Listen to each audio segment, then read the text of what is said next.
हरे कृष्णा।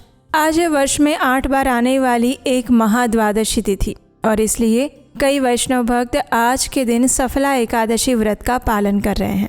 आज महाद्वादशी तिथि है जो कि मनुष्य को अनंत गुना अधिक पुण्य फल प्रदान करती है और भगवान विष्णु भी इसी बात का समर्थन करते हैं कि वर्ष में आने वाली 8 महाद्वादशियों का पालन करना प्रत्येक मनुष्य के लिए अत्यंत आवश्यक है। तो आप ऐसे जिन भक्तों ने आज सफला एकादशी का व्रत रखा है उन्हें इस एकादशी व्रत का पारण करना होगा कल यानी कि 17 दिसंबर 2025 के दिन।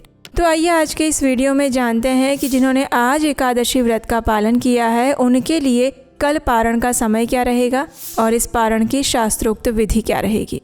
आइए आज का सफला एकादशी व्रत पारण विधि वीडियो आरंभ करते हैं।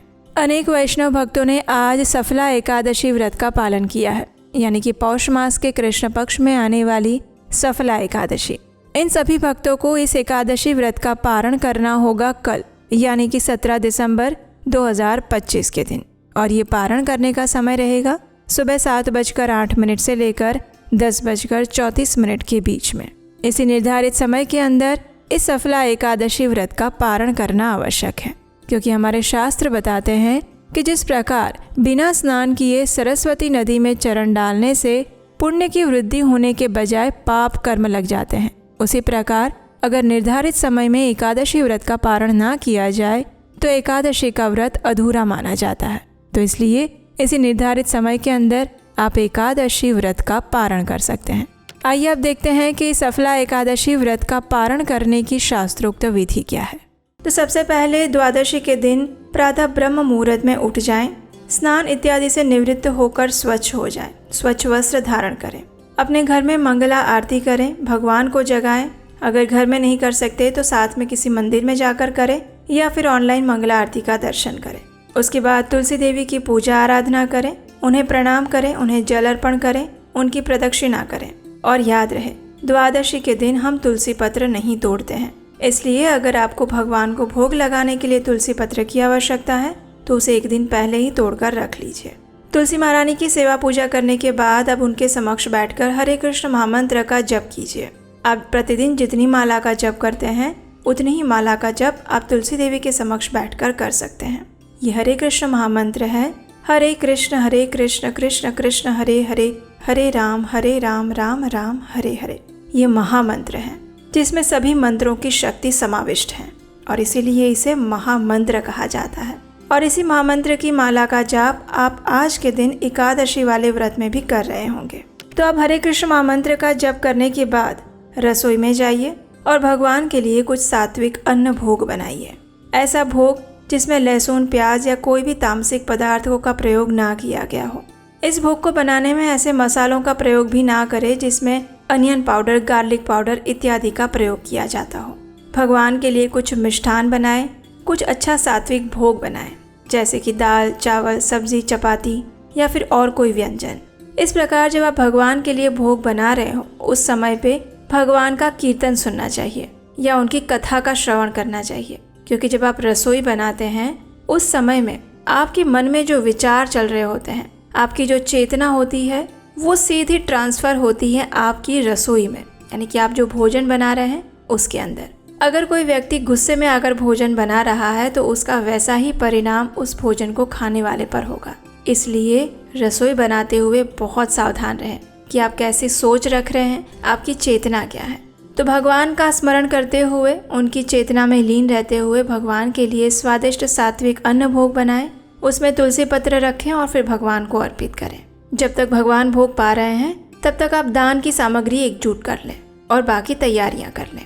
15 मिनट बाद भगवान के पास से भोग ले लें, भगवान की आरती करें, उन्हें धूप, दीप, पुष्प इत्यादि अर्पित करें और उसके बाद एकादशी का पारण करने की तैयारी करें। पारण करने के लिए सबसे पहले भगवान के समक्ष जाकर हाथ में थोड़ा गंगा जल लीजिए और भगवान से प्रार्थना करते हुए इस मंत्र का उच्चारण कीजिए। ये पारण मंत्र है और ये मंत्र इस प्रकार है। अज्ञानतिमिरन्धस्य व्रतेनानेन केशव प्रसीद सुमुखो नाथ ज्ञानदृष्टिप्रदो भव। इसका अर्थ है, हे केशव, मैं अज्ञान रूपी अंधकार से अंध हो रहा हूँ। इस व्रत द्वारा प्रसन्न होकर मुझ पर कृपा कीजिए और मुझे ज्ञान तथा भक्ति रूपी नेत्र प्रदान कीजिए। इस प्रकार भगवान से प्रार्थना करके अब अपने घर में किसी वैष्णव को या ब्राह्मण को आमंत्रित कीजिए। भगवान को जो भोग लगाया था उसी में से अन्न प्रसाद उनको अर्पित कीजिए। वो संतुष्ट हो जाए तब तक उन्हें खिलाइए और उसके बाद अपनी क्षमता अनुसार कुछ दान दक्षिणा दीजिए। इस प्रकार अगर आप घर पर बुलाकर किसी को अन्न प्रसाद नहीं दे सकते हैं तो आप मंदिर में जाकर भी भगवान का भोग प्रसाद दे सकते हैं और दान दक्षिणा दे सकते हैं। अगर आप भोजन प्रसाद भी नहीं दे सकते हैं तो कम से कम अपनी क्षमता अनुसार मंदिर में जाकर कुछ ना कुछ धन या लक्ष्मी अवश्य देकर आना चाहिए।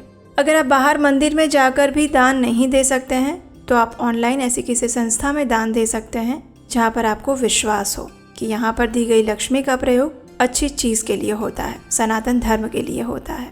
अगर आपकी इच्छा है कि आप ऑनलाइन भी दान नहीं देना चाहते हैं तो आप ऐसा कर सकते हैं कि आप उस दान की लक्ष्मी को निकाल कर साइड में रख लीजिए।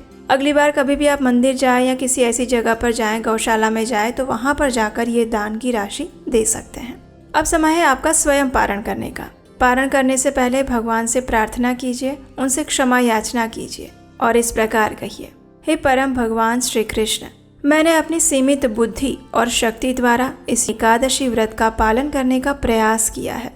इसमें मेरे द्वारा हुई जाने और अनजाने में जो भी त्रुटि है उसे आप कृपया करके क्षमा कर दीजिएगा और मुझे आपकी शुद्ध भक्तिमय सेवा प्रदान कीजिएगा।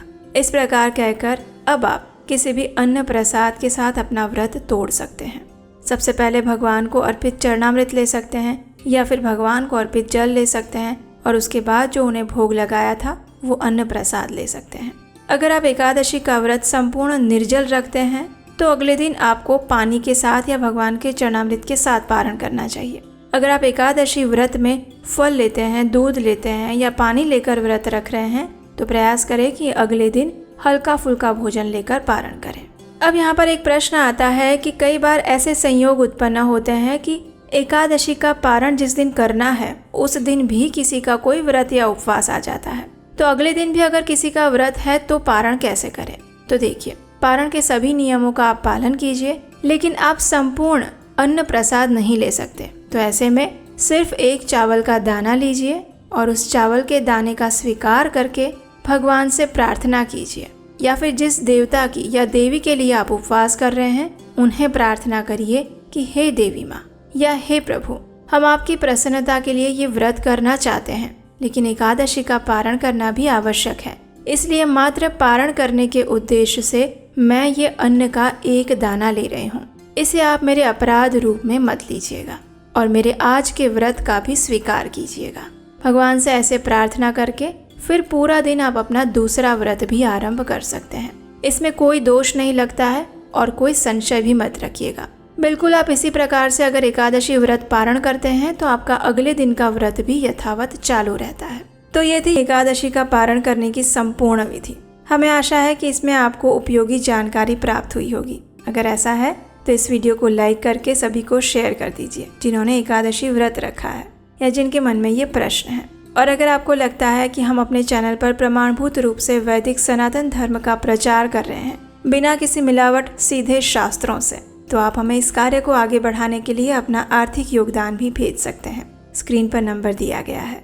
आपका दिया हुआ योगदान हमें इस सनातन सभ्यता की संस्कृति को यथारूप प्रमाणभूत रूप में आगे बढ़ाने में सहायक बनेगा और इसका पुण्य फल आपको भी मिलेगा। तो चलिए, जिस निष्ठा के साथ आज एकादशी का पालन कर रहे हैं उसी निष्ठा और दृढ़ता के साथ कल एकादशी का पारण अवश्य निर्धारित समय पर करिएगा और वो भी विधि विधान के साथ। ऐसी और जानकारियों के लिए आपके अपने चैनल उपदेश शास्त्रिकम को सब्सक्राइब कर लीजिएगा। आप हमारे व्हाट्सएप कम्युनिटी ग्रुप के साथ भी जुड़ सकते हैं। उसका लिंक नीचे डिस्क्रिप्शन बॉक्स में मिल जाएगा। हरे कृष्णा।